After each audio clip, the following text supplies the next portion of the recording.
So this happened when I was 16, sophomore year of high school. Now, I've never liked camping, right? I'm just not built for it. All that dirt, the bugs, the uncomfortable nights and sleeping bags that feel like rocks by morning. But every summer, my dad, he'd drag me into the wilderness to disconnect from technology and reconnect with nature. That year, I finally convinced him to let me bring my friend Marcus. Marcus was one of those hardcore Boy Scout types who actually loved camping, but he was cool about it. He didn't give me grief for hating the outdoors. Plus, back then, he'd take any excuse to get away from his parents. But get this, the trip went wrong from the start. My dad's friend, he totally screwed up the campsite booking. Instead of some remote spot deep in the woods, we ended up at this overdeveloped campsite with paved walkways, indoor bathrooms, even a playground for little kids. I mean, it wasn't camping. It was glorified glamping. My dad was furious. But we didn't discover the worst part until a few hours later. Right next to the campsite was a full amusement park. Ferris wheel, roller coasters, carnival games, the whole surreal package. An amusement park and a campsite, side by side. It made no sense. Everyone was pissed. My dad and his friends, they grumbled about how this wasn't real camping. And Marcus, he wouldn't shut up about it either, making jokes about my family like we didn't know what real camping looked like. It started getting under my skin. I told him to knock it off, and, he did. After dinner, Marcus and we just slipped away to our tent. I should mention, we were in that delinquent phase, always looking for trouble, hanging around places we didn't belong. Marcus, he'd brought a metal pipe and some weed, like in an Altoids tin. We snuck into the woods and smoked, just chuckling to ourselves the entire time. A few hours later, lying in the tent, we both agreed we had way too much energy to sleep. Marcus got this mischievous grin on his face. We should explore the campsite. I was skeptical, until I realized he meant explore the amusement park. It'd probably be easy to get to the top of one of those roller coasters, he said. Climbing stuff was something we loved doing back then. The thought of climbing a roller coaster at midnight? That was exhilarating. After we were sure everyone was asleep, we made our move. It was well after midnight when we grabbed our flashlights and headed to the fence surrounding the park. It wasn't even that hard to climb, just a little boost from Marcus, and we were in. The place was dark, but security guards patrolled in golf carts, their headlights sweeping across the pavement every few minutes. It felt like some kind of stealth video game. We ducked behind buildings, sprinted across open stretches of road, kept low and quiet. It was thrilling and terrifying. We finally made it to the base of the roller coaster, and whoa, from up close, it looked way bigger than it had from the campsite. We spotted the maintenance stairs running up alongside the main ascent and didn't hesitate. The metal rungs clanged softly under our feet as we climbed, trying not to make too much noise. There were no railings for part of the stretch, which was actually kind of terrifying. But we kept going. When we reached the top, the view was unreal. We could see the entire park spread out below us in darkness. We took one photo, just one, and decided we'd pushed our luck long enough. The climb down was faster. We started creeping back through the park the way we'd come. For whatever reason, the return route felt quicker. Maybe the patrol wasn't as intense at that hour. We were maybe 5 minutes from the spot where we'd hopped the fence when we had to stop. One of the guards was making a round in a golf cart. We ducked behind a snack shack and waited for them to pass. That's when I noticed something move in the dark. At first, I thought maybe I imagined it. Maybe it was a shadow from the golf cart's headlights bouncing off something weird. But then Marcus tapped my arm and pointed in the same direction. I focused my gaze. About 30 feet away, just barely visible in the darkness between two buildings, was another person. They were crouching down just like us. Like they were also sneaking around, trying to avoid the guards, but it didn't look like a kid. The worst part, I was fairly confident they were looking directly at us. At this point, we were actually scared. Between the patrolling guards and now this, the situation was getting overwhelming. But we couldn't move yet. The guard still hadn't passed. I kept my eyes glued to the figure. They started moving. They darted across a patch of open ground, right through the spill of light coming from a nearby street lamp.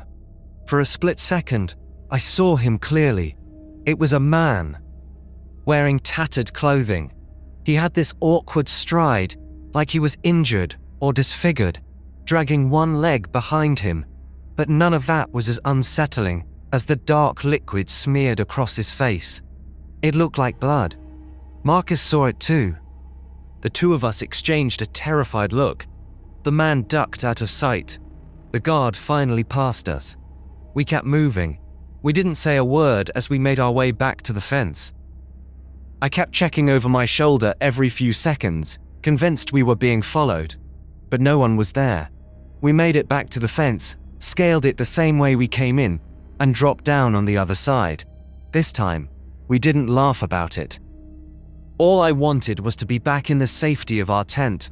I could tell Marcus was thinking the same thing. By the time we got back, neither of us brought up sleeping. We just lay there in our sleeping bags, trying to make sense of what we'd seen. The best we could come up with was that it was some homeless guy doing God knows what. A stupid explanation, but we couldn't think of anything else. The next morning started off normally. We got up, had breakfast, started packing our gear to go fishing. But around 10 o'clock, one of the camp staffers came around to our tent site with an announcement. A man had been stabbed and killed the night before at a lake about 4 miles away from the campground. The guy who did it was still on the loose. The local sheriff's office had asked all park rangers and campsite staff within a certain radius to be on high alert. They described him as a disheveled white male in his late 30s, shirtless, possibly bleeding or with blood on his clothes. Then they instructed us to pack our things and leave for our own safety. Marcus and I instantly connected the dots. It must have been that guy we'd seen the night before. We kept our mouths shut. We didn't tell my dad. We didn't tell the rangers. And I still don't really know why. I know I'm going to get hate for this. I get it. But at that age, I was more concerned with staying out of trouble than en amends on what to do. What was the most famous mine terminology? My statement could have led to the capture of a dangerous person who may have gone on to commit more crimes. I'm still close with Marcus. We went to the same college, graduated together, work in similar fields now. But this experience is something we don't often talk about. If I'm being honest, I think Marcus feels much more guilty about not speaking up than I do.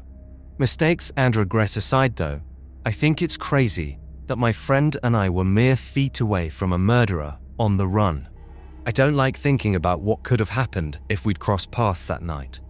3 days later, I saw his mugshot on the news. Those same dead eyes I'd locked onto in the darkness. The caption said he'd been caught trying to cross state lines. But sometimes, late at night, I think about what would have happened if he'd decided to cross that 30 feet between us. If he'd realized we'd seen him. If we'd become witnesses that needed silencing. And I wonder if staying silent was the only reason we made it out alive.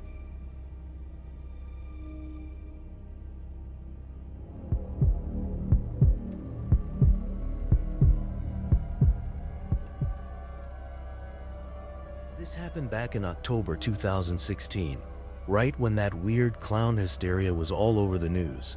People were posting creepy clown sightings across the country. Most of them were obviously hoaxes, or people just trying to get attention. But as you know, there were a couple of true cases that were downright terrifying. What happened to me was one of them. I was 16, junior in high school. I just finished 7th period, and after saying goodbye to all my friends, I hopped on the uptown train heading home. The train was mostly empty, which was kinda unusual but not unheard of, and I wasn't being very attentive to my surroundings. I had my headphones in, blasting music, Drake probably. To make matters worse, I was reviewing chemistry flashcards on my phone, so I was about as unaware as humanly possible. Never a good idea when traveling alone. But I knew the area well enough to know I'd probably be fine. I was planning to get off at 96th Street and walk home from there. Nothing unusual, just a regular Wednesday. But things went downhill really fast. We arrived at 96th, and I jumped out of my seat instinctively, barely even looking up to make sure it was the right station. That train ride was something I'd done so many times that the routine had become second nature. Getting on and off was like a reflex. With my head still buried in my phone and my music still blasting in my ears, I made my way over to the doors. But as soon as they slid open, I realized out of the edge of my vision that something was obstructing my path. I looked up. Some guy had stepped directly into the doorway. Only it wasn't a normal person. It was a clown. He was wearing the full getup. Oversized rainbow pants, baggy yellow shirt with red suspenders, giant red shoes, and this exaggerated white makeup smeared across his face. Red nose, blue eyebrows, the whole cartoon nightmare. The only thing missing was the wig, just greasy hair plastered to his skull. I was literally frozen in shock at the sight of him. Not only was I caught completely off guard, but until then, I'd never been in such close proximity to something so bizarre. He didn't say anything. He just stood there, not trying to get on the train, but clearly preventing me from getting off. Yeah. I snapped out of my haze and realized I had maybe 5 seconds before the doors would close. I had to do something. I tried to brush past him. But the literal moment I made contact with him, he leaned down in one fluid motion, bringing his face inches from mine. His breath smelled like copper and rot. Before he could grab or restrain me, I sprinted past him. And that's when he lurched forward in an attempt to tackle me. I dodged him and kept running. He started chasing me. It was terrifying. There was no one else around, and I was being chased by a killer clown through an empty subway station. The 96th Street station is relatively quiet in the early afternoon, so I was essentially on my own. I shot a glance behind me and saw him pursuing me. Only his stride wasn't normal. He was running with this jerky, puppet-like motion, like his limbs were disproportionate or broken. But I was much more focused on what was now in his hand. A kitchen knife. I didn't know where he'd been hiding it or what his intentions were, but I didn't care. I ran up the stairs and out of the station, taking them 3 at a time, and immediately found a cop on the street. I reported the situation. The officer radioed it in. He didn't follow me onto the street, but I was still shaking. The police sent someone down to the station within minutes, but he was gone by then. Even after talking to the police and being reassured that I was safe, I couldn't get the irrational thought out of my head that he somehow knew where I lived, that he was going to track me down later. For weeks, I was convinced he was waiting for me somewhere. On a different train, on a different platform, around a corner I hadn't turned yet. I started taking different routes home, different trains, looking over my shoulder constantly. I wouldn't be surprised if my story ended up on the news as one of the many strange clown encounters of 2016, although I can't say for sure. It took me a few weeks to fully get over this experience. But sometimes, late at night on the subway, I still look twice when I see someone standing too close to the doors, someone blocking the exit, and I wonder if he's still down there, still waiting in some station, still looking for someone distracted enough not to notice until it's too late.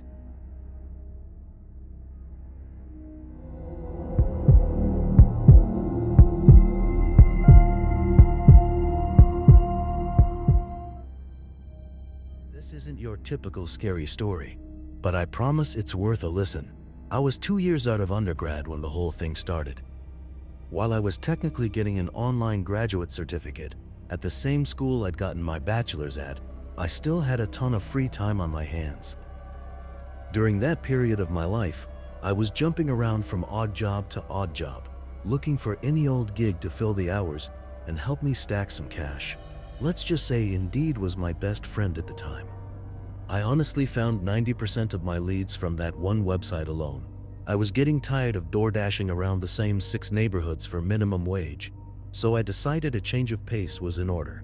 As I was browsing Indeed later that night, I stumbled upon something intriguing. It was a private lifeguarding job at a hotel a few towns over. I know that doesn't sound that abnormal by itself, but there were a couple of strange details in that listing that gave me pause. First of all, the hours were backward, like they weren't normal pool hours. You'd expect the typical hotel pool to open sometime in the morning and close sometime in the evening, right? Well, this was the opposite. Damn near exactly.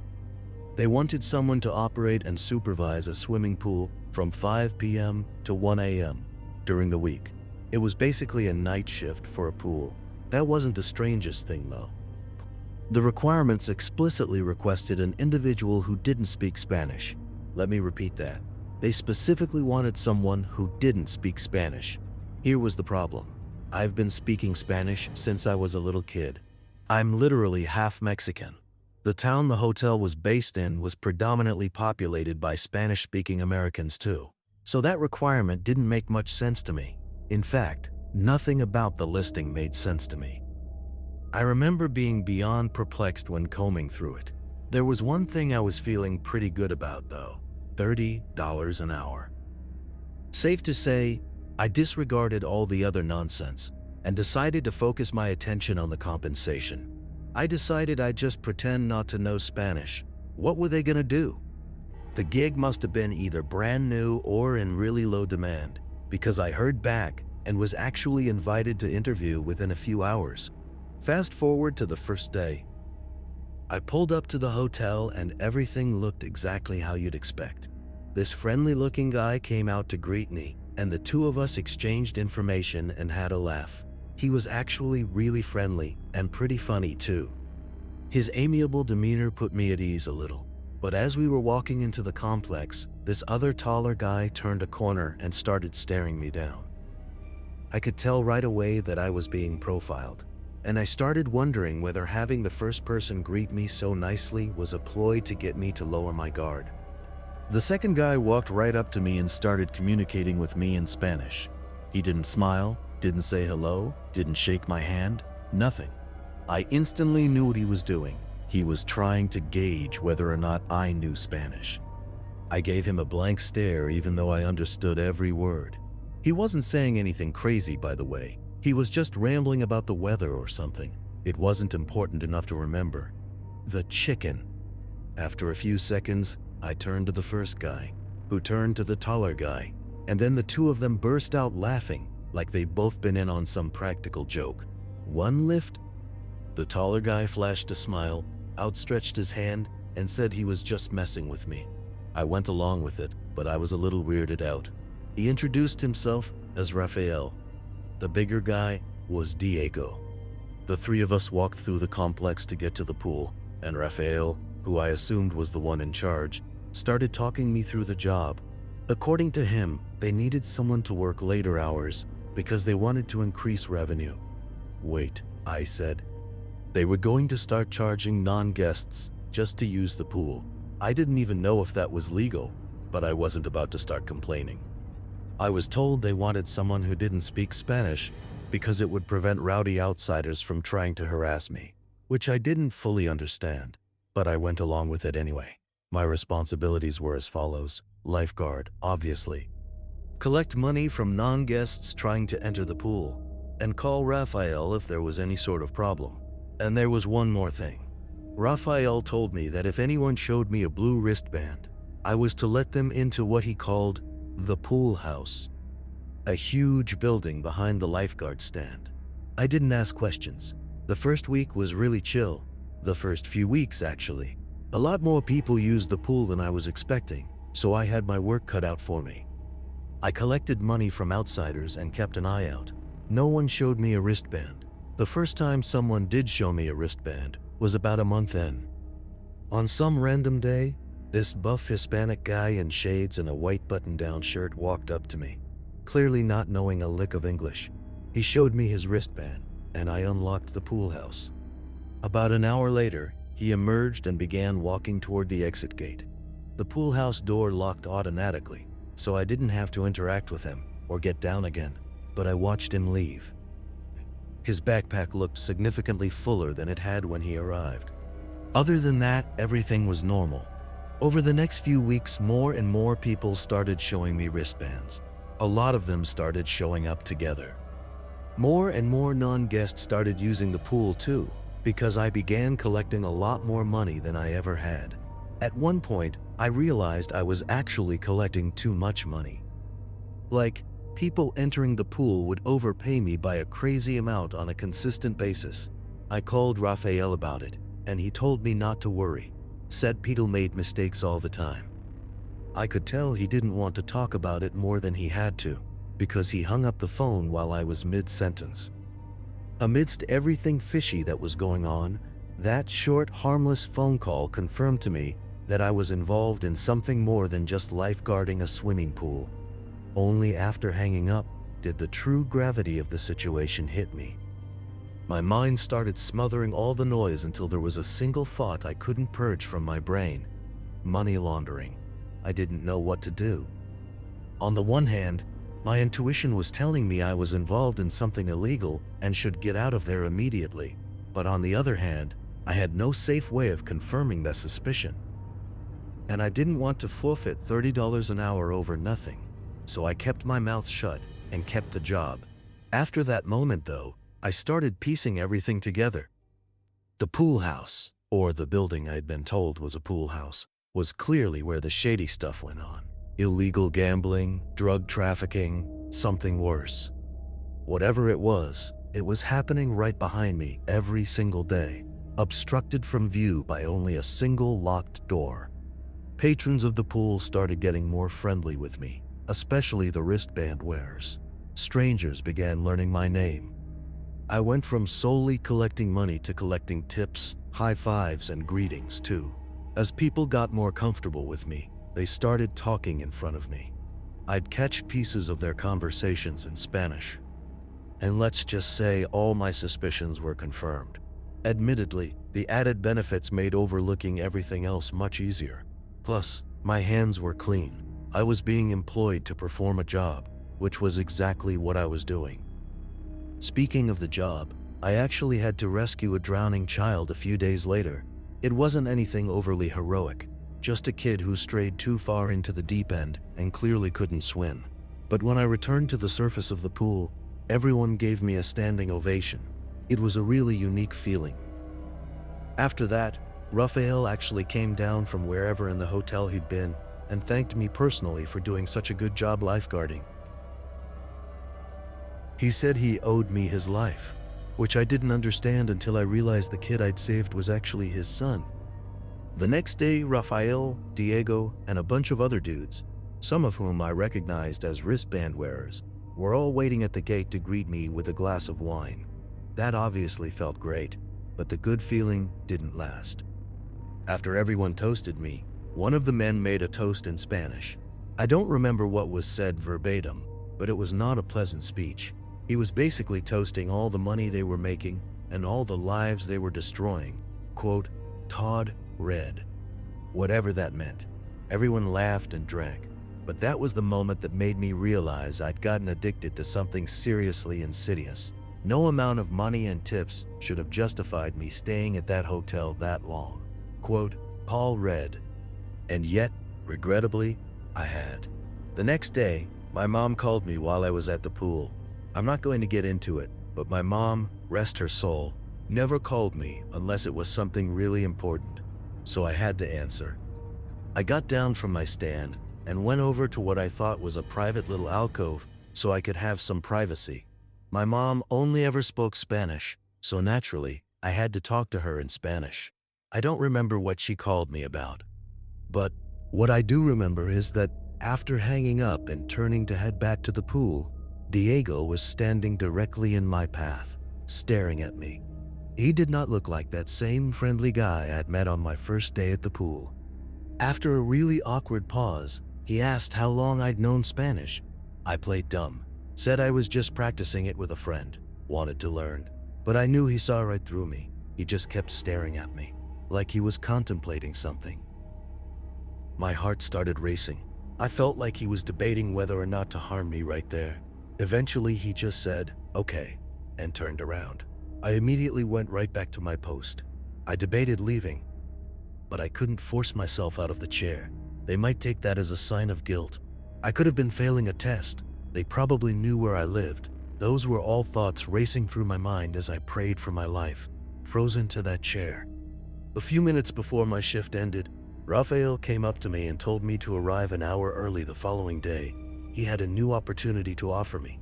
Then he tipped me $200 and walked back into the hotel. When I left the hotel that day, I never returned. No way. That situation had no good ending. I don't think I was ever followed home, but for months after that, I was a paranoid wreck. Every van or suspicious-looking car on my street freaked me out. There were nights where I just stayed awake for hours thinking about the situation. Even after all these years, there are things about it I don't understand. They were obviously moving drugs. I get that. But why they'd even need me at all was something I never understood. My best guess? They just needed someone on payroll who could act like a clueless employee if the cops ever stopped by. Who knows? I still think I was really close to losing my life that day, as unlikely as that may seem to anyone hearing this. But I'm telling you, the way Diego was glaring at me, there was one thing on his mind, and one thing only: whether I'd be more useful to him alive or dead, and I got out just in time.